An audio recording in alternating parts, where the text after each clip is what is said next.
My name is Denise Livotti, and I am the owner and founder of Petits Chefs Academy here in Vaughan, Ontario. While I find that there's a great community support, a lot of people are realizing the importance of getting back to grassroots, learning life skills and bringing kids back into the kitchen and families, and starting them at a young age, because if we get them young thinking about these things, this is something that they will bring forth with them throughout their later years to lead productive, healthy, vital lives. So the whole concept is to start them young. They say that 50% of our illnesses are all stemmed or derived from the foods we are eating, and clearly if we are making steps to change and draw awareness and create action, which we are, I think you need one drop of water to create a ripple effect, and if I can create that ripple effect with one drop, then we are doing our job, and we will get to the bottom of the childhood obesity and other health-related illnesses. I know that the Government of Canada wants to have by 20% the childhood obesity rate reduced by 2025. So they've just announced an action plan and created a committee to move forward with this. So it's become a very big important issue on the government side, because just the stats for our children in 20 years time is pretty scary, 20 to 30 years time. So we need to reverse it, and we can reverse it with dedication, determination, and perseverance. My name is Heather McLean, and I'm an active living coordinator for the City of Vaughan Recreation and Culture Department. And what we've tried to do is create a physical activity strategy basically within the community to try and get residents more active by the year 2020. We've noticed that there's a huge trend over obesity, especially childhood obesity, so we're trying to make an impact at the community level and get grassroots programs started up and get more kids active in our schools, in our community centers, and in the parks and community. I was originally approached by Denise, and we had actually started talking about how we can partner, because there's such a big connection between healthy eating and physical activity. They kind of go hand in hand.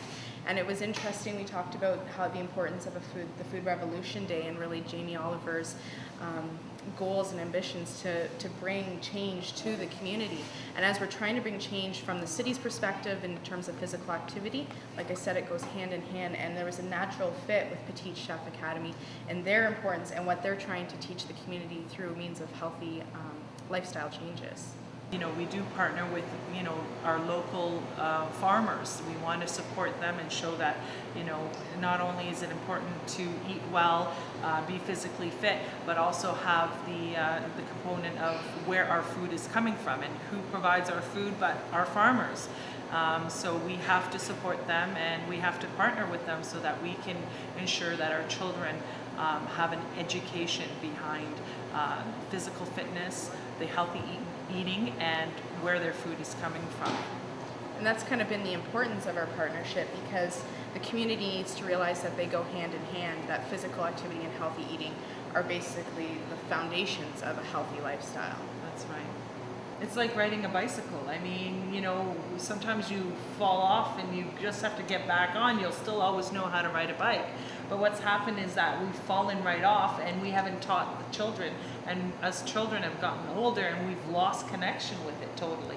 And then that'll be passed on generation to generation, which is very scary. I mean, if we don't start somewhere, we're going to fall for anything and everything. And what do we have left to leave to our children so that they lead vital, healthy lives? I mean, it's kind of scary. Well, right? I think it's a great thing you're doing here too, just getting the kids involved in cooking. I don't know how many adults that I know, including myself in some degrees, about the cooking and culinary skills that you have, and the things that you're actually getting them comfortable in this environment and doing the right things. I think is a great starting point. Well, I believe that you don't have to necessarily be a chef. I mean, not everyone's born to be a chef. I mean, but you definitely need to know how to do something simple and easily and feed yourself wisely, right? I mean, everybody needs to know that. But we've fallen so far away from it that people think cooking as a nuisance, whereas going out to eat a fast food, high carb, high sodium, high salt, high sugar food is pleasure. And then the internal effects of that, doing it on a consistent basis, day in, day out, is creating the problems that our kids are going to really face in about 30 years time. I mean, they say, stats are saying that they're not going to live as long as we, because they just, their chemical DNA and their makeup is being changed by the foods that they're consuming. Their brain is being rewired because they crave these foods, these junk foods, and that's not good. So we have to get them back on track, right? And it's by simply teaching them small, easy culinary skills, you know, how to use a knife, how to take some time, how to appreciate your food. You know, it's all about sight, smell, taste, sound.